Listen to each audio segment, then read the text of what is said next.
Many professions have one question that the practitioners of that profession don't necessarily love to hear. I'm guessing maybe social media has one, I don't know. But let's say you're a waiter. That might be, can we please get separate checks for the table? If you're an accountant, you might not love to hear, do I have to declare this income? But if you're an actor, the question you don't necessarily love to hear is, how did you memorize all those lines? Now, why does the actor not love to get that question? Well, typically that question comes from an audience member after said actor has just poured out 2, maybe even 3 hours of blood, sweat, tears, pathos, comedy, drama, dramedy, etc., etc., etc. And the audience says, yeah, that was great, but how did you learn all those words? But the audience is right to ask that question because it's fascinating. The actor can learn not tens, not hundreds, not thousands, but sometimes tens of thousands of words. How? A la a cable TV show expose, today we're going to reveal how actors learn language and other stuff. And I'm going to talk this way the whole time. No, I'm not actually. Elise already introduced me a little bit, but for those of you who don't know me, my name is Michael Chad Hoeppner, and before I took over leadership of a communications consulting company, anyone else? As people come in, you can just come right on in. This is a workshop, not a big talk. This is a workshop. Before I took over a communications consulting company, I trained and worked as an actor. I got my Master's of Fine Arts in acting at NYU, and I worked in Broadway and film and TV, and I worked with some famous people and some not so famous people. And during that time, I saw those famous people and not so famous people learn other people's words, lines, in a whole bunch of different ways. And I learned a bunch of other people's words, lines in a script, in a whole bunch of different ways. And an actor, if the actor is worth his salt, can learn all those lines and then also say them over and over, 8 shows a week, with such authenticity that a perfect stranger thinks those words are his words and that he's saying them for the first time in his life. How did he learn those words? An audience might think he learned those words in his head, and some actors can. Of all the actors I've worked with, I would estimate 15% can learn an entire script by reading it over and over and then knowing the words verbatim. An even smaller fraction can do that, learn all those words, and then stand up incredibly in front of an audience and lights, an opening night, deliver those words with some authenticity and expression. The vast majority are in another portion, and those are actors, including myself, who learn lines physically. The actor feels the language in their mouths, they experience where it resonates in their body, they match it to some movement or action they're taking on stage, and most frequently of all, they learn it in connection with the other actor on stage and what they're trying to achieve with that other character. So the audience might think that the actor learned all those words in their head. Well, they did, but they also learned them in their body and in relationship to other people. And it's the same for non-actors too. We might think that communication is our brain. Now, if you attended the talk I gave last First Friday, can you say that? Previous First Friday, if you attended that talk, you might remember I talked a lot about communication being physical. Language is a physical thing, and embodying language physically changes how we sound. If I pound on my chest, my voice changes because your voice is your body. It changes how we sound, but embodying language physically also changes the words that come out of our mouth, what we actually end up saying. And maybe most surprisingly, it changes how we feel. Now, if you remember from that talk, with clients, with people I'm coaching or teaching, I don't spend a whole lot of time on how they're feeling. Feeling good is a nice thing, but it's also a notoriously unreliable place to put our focus. Feelings betray us all the time. We put too much focus on how we're feeling as communicators, and we definitely put too much focus on the order of how feelings supposedly construct communication. We might think that it goes in this order. If I feel confident, I will say smart things and sound good.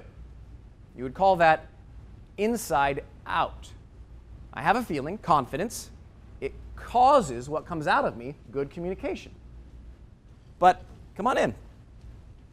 No problem. Come on in, everyone. Now, there are not chairs enough for everyone, so do not be scared. Stand up. Share a bench with your neighbor or your friend.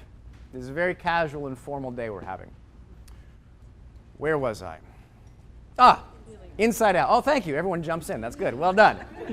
Inside Out. But the crazy thing is that in the actor's toolbox, outside in is just as valuable as inside out. Outside in short, is basically this idea. If you walk and talk like a villain on stage, pretty soon you feel like a villain. The external affects the internal. Now, you might have heard of that as an acting technique, but I bet it's not as familiar to you as the most famous inside-out acting technique, which, of course, is the method. And that technique, I see some nods in the room, was, of course, made famous and popular by folks like Brando and Pacino and De Niro and other actors whose names end in O. And that's basically the closer you can replicate the internal experience of a character, how they're feeling and how they're thinking, the more accurately you can portray them on the outside, which makes sense. In fact, it works. But in the actor's toolkit, outside in is just as valuable as inside out. And today, as we're going to explore, it's just as useful to the non-actor too, in building character. Which brings me to the title of today's talk, which is, and my handwriting is terrible, so I'll try to be slow and deliberate about this, Building Character from the outside in. Or, if you want a different title, what the actor or athlete knows about communication that you might not. But instead of me just talking about being physical, let's be physical. You might have noticed the elephant in the room, which is that it maybe is an elephant in the gym, because we're in a gym, which might seem like a strange place for a professional talk.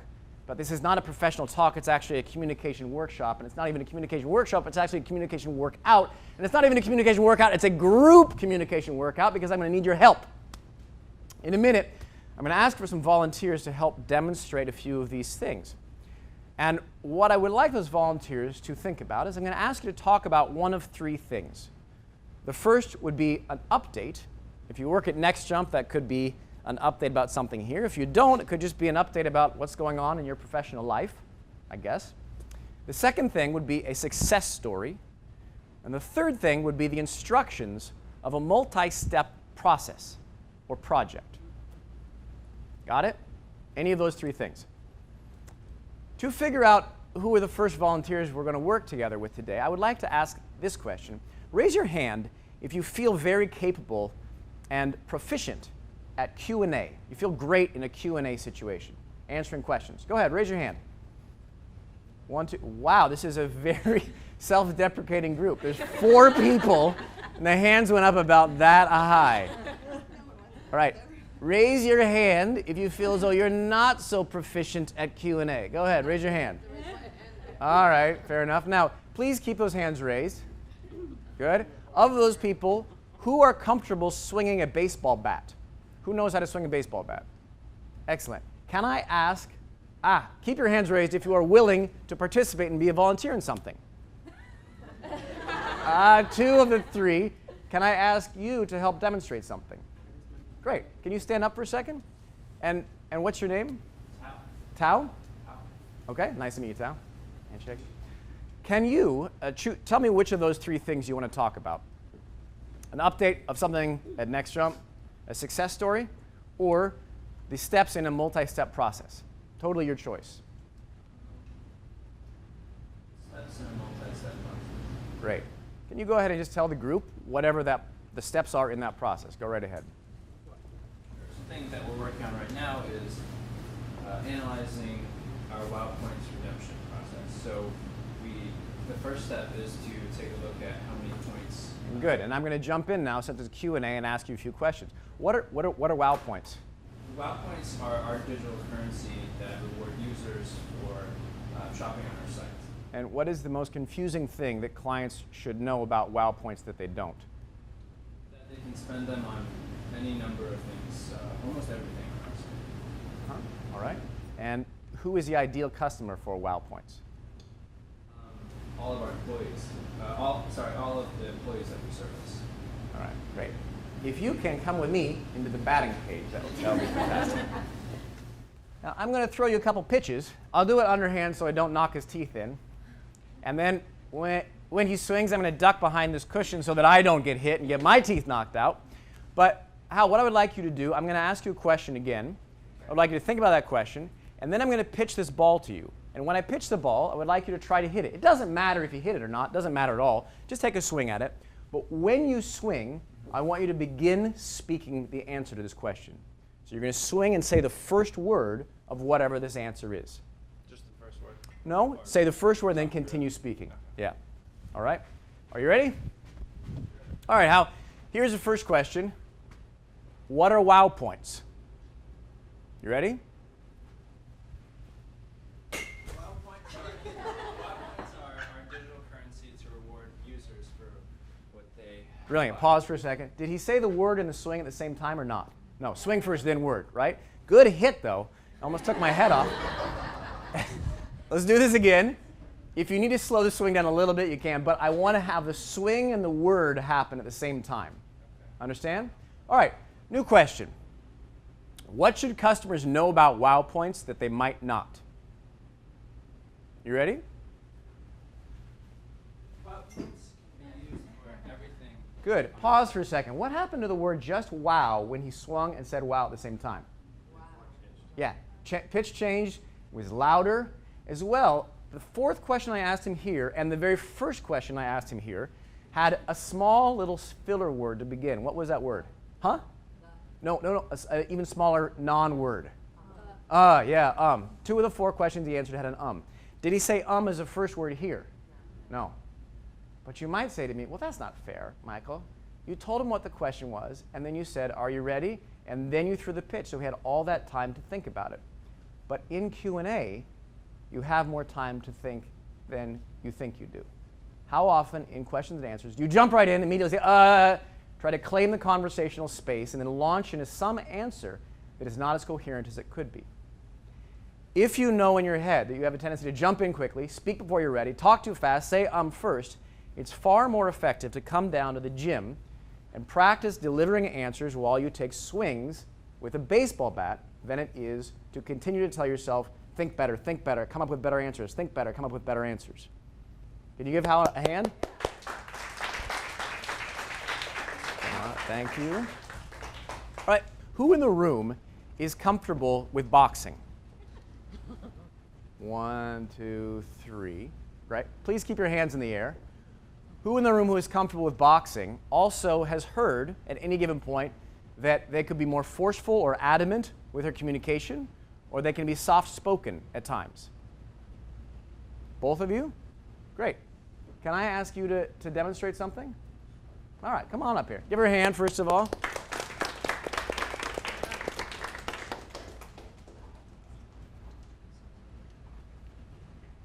Can you please, I'm going to throw a little curveball at you. Can you please tell the assembled audience here the most important 4 things on your to-do list right now?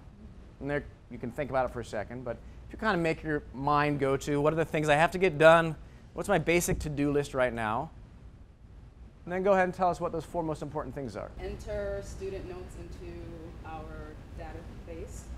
I have to contact some parents. I have to book some flights for about 2 more students, and also go home by 2 o'clock. Okay, can you review those? Nice. I like number 4, right? Can we bump number 4 to number 1? I would love to. Reverse that order. Great. Can you say those 4 again? Yeah, enter notes into ETO, which is the database. Okay. Call parents. Book 2 more flights, and get home by 2. All right. I'm going to ask us, to the extent you can, maneuver in the room so that we can move over to the boxing bag, and then we're going to go over the boxing bag. So take a moment, position yourself, and then choose which mitts do you want. You can choose. These are medium, so you want to try those? Or are those too big? Yeah. Yeah, try those. All right, I'll help lace you up. Okay, does that fit somewhat okay? Mm-hmm. Great. Yeah, I use them in the class. Oh, good. All right. Oh, I put it on my hand. I mean, you can wear it also. All right. So here is what I want you to try. Got it? Okay. Are you lefty or righty? Righty. Righty. All right. So I want you to take your boxing stance, left foot forward, right foot back. Yeah, exactly. I want you to again go through these 4 to-do list items. And I want you to throw a punch at the end of each of those items. 3 jabs and 1 right. And in between, you're going to move on the bag, just like you're boxing. So you're going to say, basically, the first item, blah, blah, blah. You're going to punch the bag with a jab while you say the last word of that thing. Got it? Then you're going to move a little bit for your opponent. Got it? You're going to say the second one, blah, blah, blah. Punch the bag on the last word of that one. Blah, blah, blah, jab. And then blah, blah, blah, the fourth one. And I want a nice, good right hook on the 4th item on your to-do list, on the last word of that. Okay. Make sense? I think so. All right, give it a try. Enter information into ETO.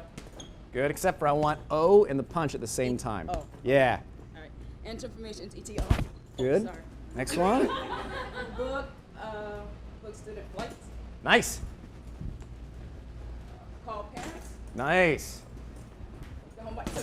Good. You guys, what happened to her voice each successive punch? Yeah, stronger, more definitive, wasn't it? By the 4th one. Did you feel that? I think so. You feel a student, blah, blah, something, something, huh? Oh, sorry, with the left. Some, da, da, da, da, ba, la, la, la, la, la, ba, ba, ba, ba, jab, da, da, da, parents. Yeah, I'm not sure about that 4th item. Yeah, right. All right, give her a hand. Thank you.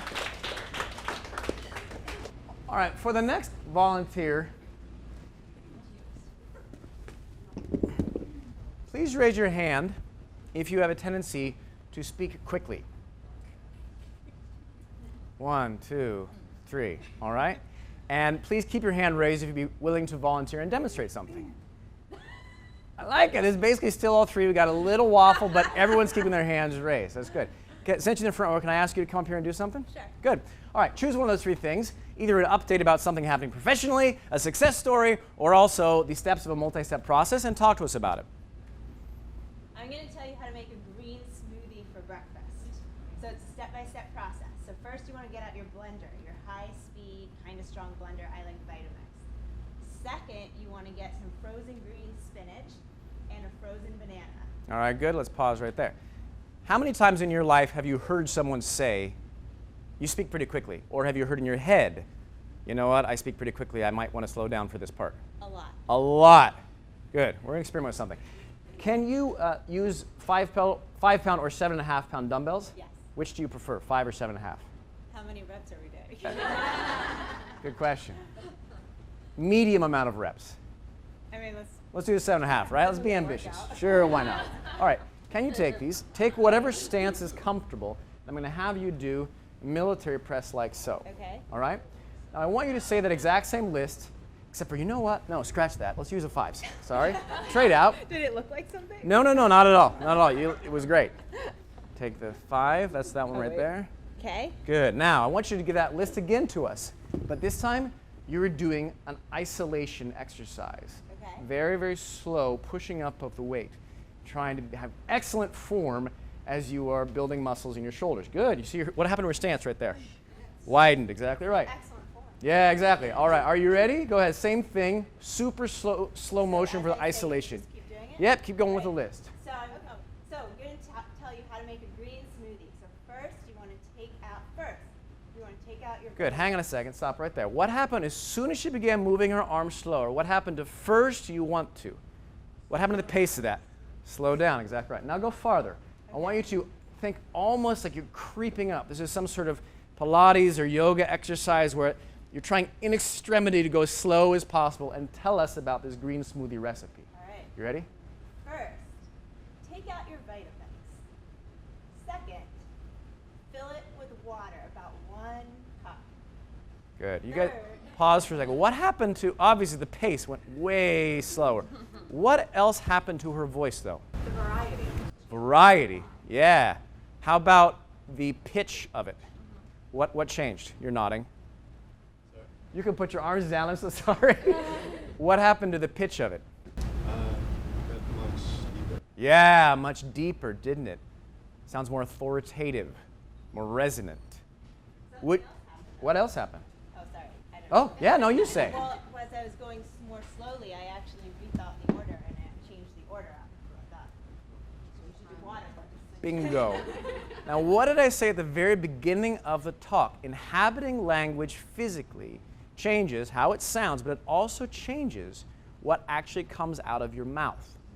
Did I say to her, make your instructions clearer? Be smarter. give us a better smoothie recipe? No. But committing to that language much more gave her brain the opportunity to be clearer.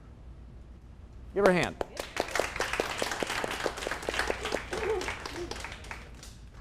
We just explored these principles with basic language that I just fed to you, or impromptu language, lists, success stories, things like that.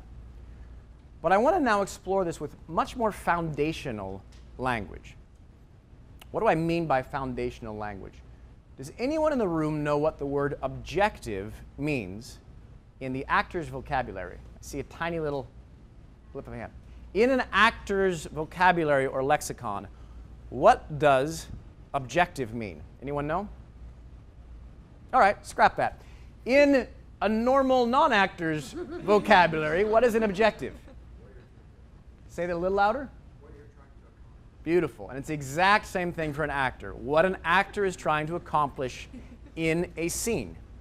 Actors have another word they use, another term. It's called super objective. Any guesses as to what that means? The big takeaway? The big takeaway, yeah. It's kind of like the big takeaway of an entire play. What they're trying to get in their whole life, not just in one scene. Objectives and super objectives. Non-actors have objectives and super objectives too, don't we?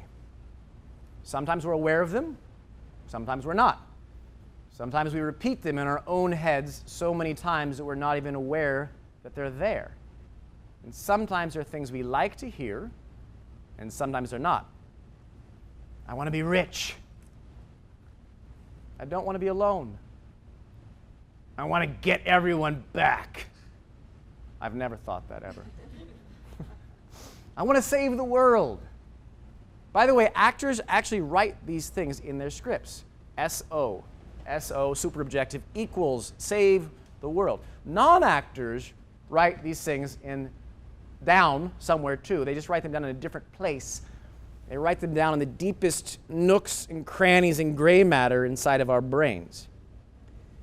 This kind of foundational language, objectives and super objectives, especially when explored physically, can help actors build powerful characters on stage. But today, I am suggesting that these same acting techniques can help non-actors, when it's phrased positively, non-actors build strong personal character off stage. Now, I suppose, though, you could say that any artistic training technique can build personal character. Any artistic practice takes dedication, perseverance, patience, rigor, grit, all of the things that we think of as contributing to strong personal character. But actor training goes a step further, because you could think of actor training, in a way, as the exploration of what you are not, or at least not yet. You are not a West Texas murderous outlaw. Act like you are. You are not capable of abandoning your husband and children and wandering out into the dead of the Norwegian winter at midnight. Imagine that you are capable of that, and now behave like it. You can't play this character, can't do that role, can't do this thing. Why not? What's in your way? Physically, mentally, vocally. How can you change that? And in that way, actor training is designed to help people be infinitely flexible. And in that way, it matches up very well with this term that I hear around the halls of Next Jump all the time, which is developing your backhand. I see some nods from the next jumpers in the audience. For those of you who are next jump neophytes or who are not familiar with this term, I believe it basically means practicing or trying to improve something that perhaps is not your strongest suit yet. I just made that definition up. Is that somewhat accurate? You're nodding? No, don't know? Not so certain? Someone who does know a definition of developing your backhand here at next jump, is that close to a definition? You're nodding back there. Is that close? Excellent. Even beyond that, people talk here about things called a change phrase, something that you would like to craft in language that is so powerful that it forces you to change or to learn a new skill or habit. I want to talk about one of those actor training techniques right now. And this technique is called psychological gesture. Anyone ever heard of that? No? It was pioneered by a Russian theatrical luminary named Michael Chekhov, not to be confused with his uncle, Anton Chekhov, who was a famous Russian theatrical luminary in his own right, actually even more of his own right. He was a famous director and actor, but most famously a playwright. He wrote plays like The Seagull and The Cherry Orchard and Uncle Vanya and Three Sisters. You might know some of these titles. Anyway, psychological gesture basically combines language and physicality to help an actor own a character's super objective and physical life on stage. And this is how it works. Anyone know the play Streetcar Named Desire? Some nods. People know the character Blanche Dubois in Streetcar Named Desire? Blanche Dubois, someone once wrote, her super objective, what she's going for in life, what she wants in life, is to make everything beautiful. Now, of course, Tennessee Williams puts her in a situation in which nothing is beautiful, so it's a very hard super objective to achieve. But if you explore that phrase, make everything beautiful, with a gesture, physically, what might that look like? Let's see. Make everything beautiful. Now, if you go farther with that gesture, both in terms of specificity and exaggeration, make everything beautiful.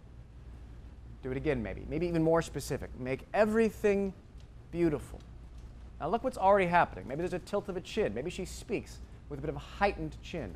Maybe she extends her spine, trying to raise herself, I should say, above her circumstances. Maybe we already have a clue about the way her hands and her fingers try to grasp the air and the things around her as these things are slipping through her fingers. Compare that to a different character. Let's say we're working on Richard III from the Shakespeare play. Anyone know that character? You're nodding. What does Richard III look like? He's bent over Yeah. and limp and... Yeah, he's got a hunchback, he's bent over and limp, sure. Now, Richard III is in fact a murderous West Texas outlaw, but he doesn't live in West Texas. Same difference, though, kind of. Let's say his super objective is, I want to drag everyone down to my level. How about that? Here's my level. What if we explored that gesturally? I want to drag everyone down to my level. Now, already, perhaps your chin's doing something. Perhaps your body's doing something. I want to drag everyone down to my level. A little gravel in the voice, perhaps. A little hunch in the shoulders. That's a cheating bit for Richard, because we know where he's going to end up. But you get the point. Now, what if Richard III encounters Blanche Dubois? Richard's like this. Blanche is like that. What happens to Blanche? Her heart gets raided, doesn't it? Which in Streetcar is actually a little bit of what happens. Spoiler alert. Sorry, everyone. Stanley Kowalski and Richard III have some things in common, don't they? But what does this have to do to people who do not make their living pretending to be other people? Perhaps you have learned something that is incorrect. I shouldn't take up too much space. Or something that was once correct but is now outmoded. I should play it safe here. Or perhaps something brand new. I need to lead an army of people. Non-actors can use actor training technique to literally learn new roles and build stronger personal character offstage. What the heck does that look like? if you are comfortable sharing some kind of change phrase or even some basic thing that you would like to improve or learn or change about yourself or about how you communicate, please raise your hand. It doesn't have to be some deep, dark secret, but either some kind of change phrase that you have identified for yourself or a very basic thing that you want to change or improve or a way you want to grow as a person. Go ahead and raise your hand. Good. What's your, oh, as she takes a bite. I want to stop eating and meeting. No, I'm kidding. Your change phrase, I want to be funnier, isn't it? 'Cause you, I don't think I could be. yeah, there you go. I'd like to speak to my children with the same patience I show my clients. Whoa. Wow. Can we simplify that and make it even more active at the same time? Shorten it and make it more active or potent. I want to be more patient with my kids. Ah, when we're patient. Good. Can you show me, first sitting in your chair, what a gesture of patience looks like? Ah, okay, great. Can you stand up, actually? Good. Now, can you show me that gesture again, standing up? All right, good. Now, can you exaggerate that gesture and make it more specific at the same time? Rather this, can you use more of your whole body and make it more specific at the same time? Can you move your body more? I love the tilt of the head. I love the engagement of the eyes. You went like this before. You went like that. Exactly. Can you go farther with that gesture and make it more specific, too? Okay, good. Now use even more of your body in your hands somehow. Ah, okay, good. Do you mind coming up here for a second? All right, good. You, I know. Now, in what situations do you wish you could be more patient with your children? Every situation. All right. Right now I'm very patient because they're at sleepaway camp, so I'm a great mom. Good. But I think coming home after school when I'm fried and they're fried is our worst mutual time. Great. And when you come home and you're fried and they're fried, what typically are they doing that you would like to get them to change, but that you know is going to try your patience? I realize that I have to change. They're just being themselves. What are they doing? What activity? Are they making a mess? Are they being loud? Are they running around? Homework. Homework. They're not doing it. Homework and asking for help. They're not asking for help? They or are asking for help. They are asking They for are help. asking for Okay, help. all right. And I feel like I'm done working. Okay, so imagine your kids come up to you right now, and without being patient, just being your normal self, they come running up to you and they're like, I want help, I want help, I want help. How do you deal with that normally? Go ahead. Have you tried it already on your own? Beautiful. Now, what did she just do with her hands and her face? What happened?